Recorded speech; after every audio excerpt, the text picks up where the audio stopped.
네, 간밤과 새벽에 있었던 미국의 FOMC와 물가 지표를 앞두고 우리 주식시장은 계속 눈치를 보기를 보였었죠. 이 어려움 허들을 넘었는데요. 이후 시장은 어떻게 대응해야 될까요?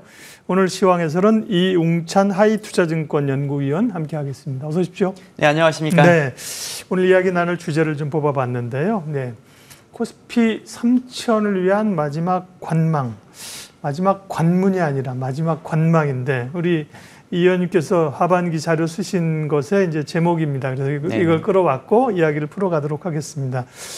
FOMC 결과부터 보면 상당히 그 매파 지역이었는데요, 그죠? 금리 인하 횟수가 세 차례에서 한 차례 정도로 줄었는데도 불구하고 미국의 주식이 강했고 국내 증시도 강합니다. 그 배경이나 국내 증시 전망 좀 해주세요.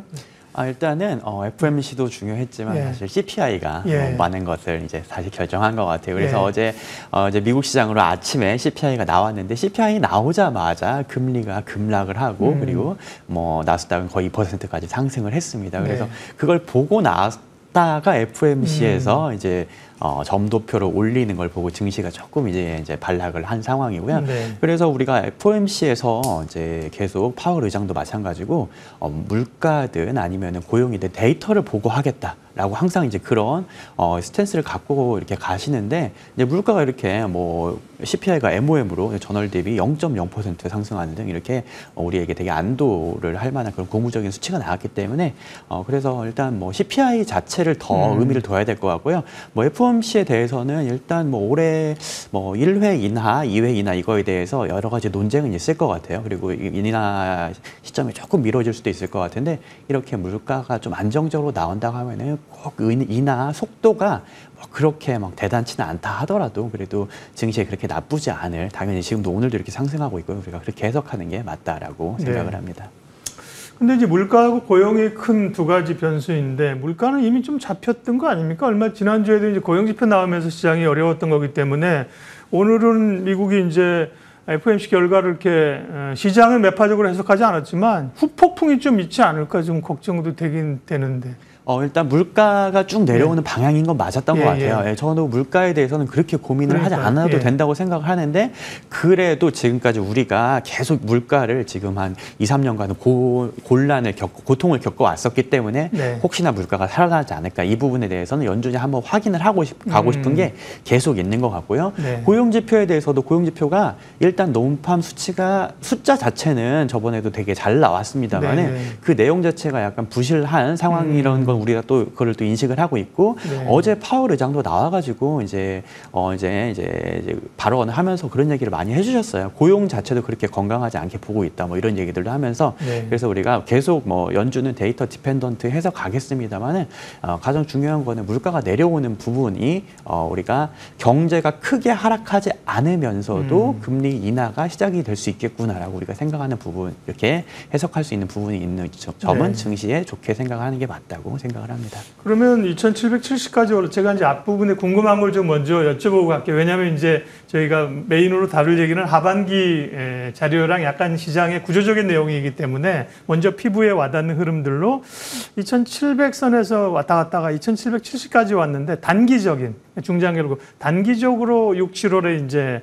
추가적인 국내 증시의 상승 가능성이 있습니까? 네, 일단 상황이 좋기 때문에 조금 더 올라갈 수는 있을 것 같아요. 그런데 또 여기서 조금 더 올라가면 이제 올해 고점에 거의 다 왔잖아요. 그러면 이제 뭐 레벨 부담이 될 수도 있고 사실 올해 지수와 증시 자체가 조금 따로 노는 느낌이 좀 들거든요. 그래서 지수가 사실 제가 지수 전망에 그렇게까지 이제 뭐라고 해야 될까요? 이제 뭔가 그 무게를 두려고 하지는 않는 게 올해 지수가 그냥 맥스 2,800에서 왔다 갔다 했습니다만은 종목들이 너무 상황이 괜찮았고 이제 그런 부분들을 우리가 지금 지금도 증시도 지금 뭐 2,800 언더로 있습니다만은 여러 가지 종목들이 오르는 상황을 좀 긍정적으로 봐야 되지 않나 좀 그렇게 생각을 합니다. 지수가 상당히 힘에는 붙일 것 같아요. 그럼에도 불구하고 뭐 종목 장세 계속 될 거다 이렇게 생각을 하고 있습니다. 그 제목의 의미가 그겁니다. 뭐 올해 코스피 3,000 간다는 전망도 있지요. 그러나 이제 이 의원님은 그렇게 빠르게 간다는 것보다는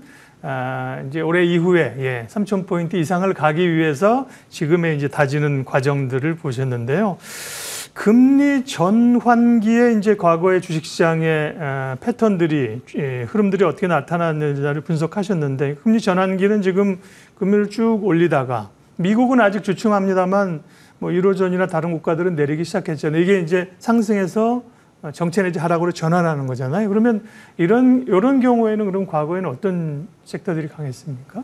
보통 우리가 금리 인하를 얘기를 하면은 그러면 이제 뭐 성장주가 올라간다, 고 멀티플이 그렇죠. 올라간다 이렇게 네. 쉽게 생각을 하는데 이번에는 그거는 조금 쉽지는 않을 거라고 봐요. 왜냐면 금리 레벨 자체가 너무 높은 상황에서 그리고 인하하는 속도도 올해 뭐 한 번, 2든 이렇게 되게 천천히 내려오기 때문에 이제 고 멀티플 주식이 팍팍 올라가고 그런 건 우리가 쉽게 기대는 못할 거고 물론 뭐 좋은 일이지만은 그렇게 쉽게는 못 올라갈 거예요. 대신에 저희가 이 금리 하강 인하 과정에서 조금 더 포커스를 맞추고 있는 쪽은 미국과 비미국 지역의 금리 인하의 속도 차이입니다. 그래서 비미국 지역, 특히 유럽에 뭐 스위스, 스웨덴부터 해가지고 ECB도 금리 인하를 했고요. 뭐 캐나다도 인하를 하고 있고 미국이 지금 조금 주저주저하는 상황에서 전 세계가 금리 인하를 시작을 했기 때문에 미국 외 지역의 소비는 먼저 올라온다고 봐요. 특히 재화 소비가 이자 부담이 줄어들기 때문에 그리고 거기에서 우리가 포커스를 맞춰가지고 섹터도 그렇게 대응하는 게 맞다고 생각을 하고요.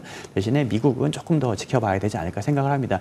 보통 이제 우리가 금리 인상을 세게 하고 나서 그 다음에 금리 인하하는 과정에서 미국이 금리를 조금 덜 인하하게 되면 어딘가에서 하드랜딩이 나타난다거나 아니면 뭔가 리세션이 나올 수 있는 뭔가 크래시가 나올 수 있는 그런 가능성도 얘기는 많이 하시거든요. 근데 아직까지 미국에서 그런 시그널은 나오지 않고 일단 미국은 소프트 랜딩에 들어가는 상황에서 전 세계는 조금 더 금리 인하를 조금 더 빠르게 하면서 상황이 괜찮다라고 생각하는 게 좀 더 맞는 해석이 아닌가 생각됩니다. 그런 말씀하신 로직이라면 국내 증시도 나쁠 거 없죠, 그렇죠? 네네, 그렇게 생각하고 있습니다. 경기가 좋아지면 우리의 산업 구조 자체가 그런 쪽을 반영하기 때문에요.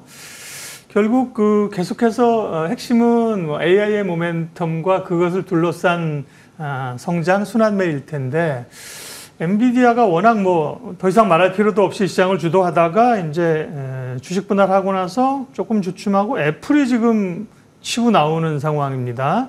어떤 그런 엔비디아 애플의 부각을 AI의 어떤 주도주의 헤게모니의 변화 이런 것들로 좀 읽을 수 있습니까? 저는 사실 그렇게 생각을 하고 있고요. 말씀해 주신 대로 미국 증시 지수 자체가 싸지 않아요. 그러니까 미국 뭐 S&P 그렇죠. 지수가 나스닥이 비싼 건 우리가 다 알고 있잖아요. 비싸지만 좋으니까 사는 거지.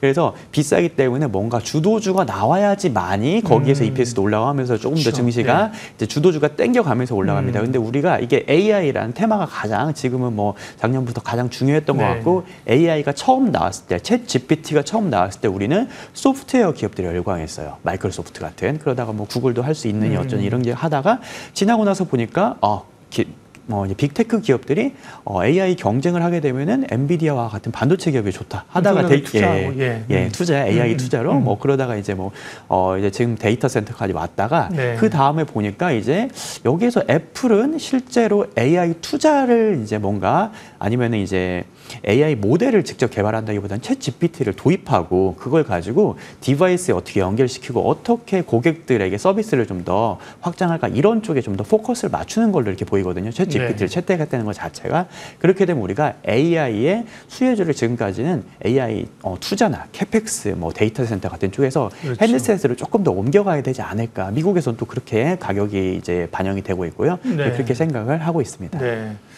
그래서 이제 투자 최근 자료 또 추가적으로 쓰신 거 보면 투자보다는 소비에 주목하고 미국보다는 비미국인데 AI의 변화도 소프트웨어, 반도체, 데이터 센터에서 이제 약간 디바이스 단으로 그렇죠. 그러면 이제 사실 그 전에 퀄컴을 주목했었는데 그죠. 퀄컴도 올랐고 사실 애플이 이제 치고 나오면서 그런 변화들이 좀 있습니다.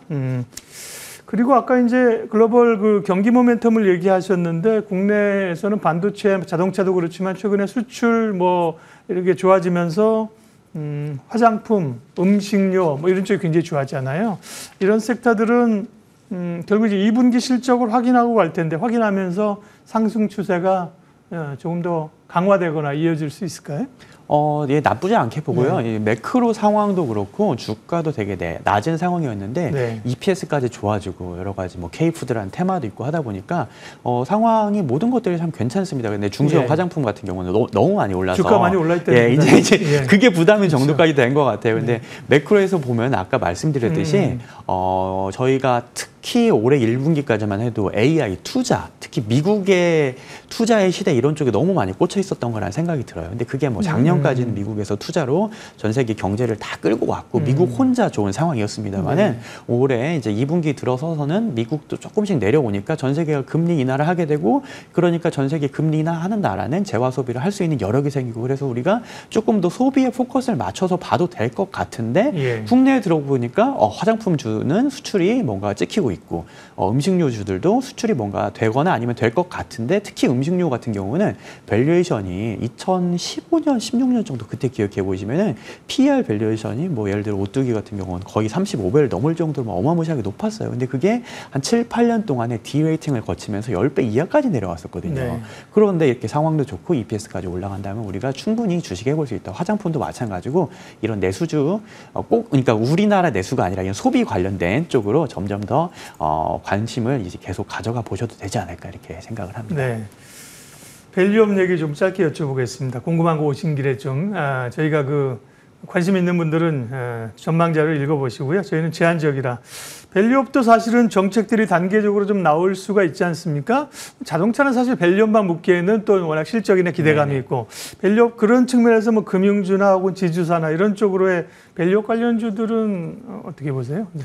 사실 밸류업 정책이라고 하는 거는 뭐 장기화되는 것 같아요. 그래서 정부가 이제 청사진 대로 꾸준히 하게 될 것 같은데 이제 이게 좀 장기화됐다는 얘기는 단기 모멘텀은 사실 우리가 단기적인 투자 모멘텀으로 보기 좀 어려워졌다. 그렇죠. 예. 뭐 1분기 다 지나갔다고 보고요. 그렇게 되면 우리가 어떻게 봐야 되냐? 장기적으로 봤을 때 저평가되고 고배당을 주고 있고 꾸준히 안정적인 기업들에 대해서는 이거는 밸류가 낮게 되어 있으면 이거는 리레이팅을 해주는 게 맞겠다. 약간 그런 정도로 접근을 하는 게 맞을 것 같아요. 근데 특히 밸류업에 대해서 외국인들은 여기에 많이 이제 동참을 하면서 대형 은행주라든지 뭐 자동차는 여러 가지 또 좋은 것들이 있었으니까요. 그래서 그런 위주로 주가가 많이 올라왔다 한다면 국내 기관들이나 개인 투자자들이 할 수 있는 중소형주에 대해서는 아직도 배당 수익률이 높다든지 아니면 주가 멀티플이 낮은 종목들이 상당히 많거든요. 그런 쪽으로 우리가 좀 더 초점을 맞춰보면 좋을 것 같고요. 또 밸류업 정책 이후에 여러 가지 은행이라든지 아까 말씀 주셨던 그런 업종들이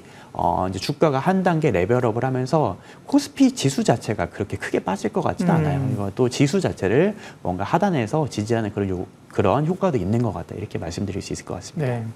밸류업도 할 얘기는 많은데 시간이 없어서요. 네. 그러면 오늘 말씀하신 이제 3,000포인트 이상을 가기 위한 준비 과정에서의 다지는 국내 시장 흐름이고요. 투자보다는 소비, 미국보다는 비미국, 그다음에 AI도 기존의 어떤 데이터 센터보다는 약간 기기, 핸드셋 쪽으로 말씀하셨잖아요. 그런 쪽에 그러면 부합되는 기업들 좀 몇 개 얘기해 주고 가세요. 네. 예. 저희가 퀄트와 매크로를 섞은 자료를 한 2, 3주 정도에 한 번씩 발간을 하고 있어요. 종목 추천 자료고. 사실 이 종목 추천 자료가 주가를 꼭 맞추자 이런 것보다는 이런 정도의 우리가 생각을 갖고 있으니까 이 부분에 관심을 갖자. 사실 주가가 많이 틀리기도 했는데 그걸 맞추려기보다는 관심을 좀 드리고 싶고요. 종목 이번에 저희가 이번 월요일에 이제 선정한 종목은 애플 수혜주로 이제 LG 이노텍 그리고 자동차 부품주 중에서 PER 제일 낮고 저평가된 SL 그리고 반도체 소재 낸드 쪽도 가동률이 올라올 것 같거든요. 하반기에. 그래서 워닝 머티리얼즈 그리고 산업재 중에서 실적 모멘텀 좋은 한화 엔진 뭐 이런 종목들을 저희가 월요일에 추천을 드려온 상황입니다. 방송 보시는 분들은 탑픽이 제일 관심 있으시죠? 어떤 종목이? 네, 그것도 중요하지만 지금 말씀하신 그런 트렌드의 로직의 변화들 이런 거를 더 깊게 보시는 게 좋아요. 오늘 시황해설 하이투자증권 이웅찬 연구위원께서 하반기 전략 도움 말씀 주셨습니다. 고맙습니다. 네, 감사합니다.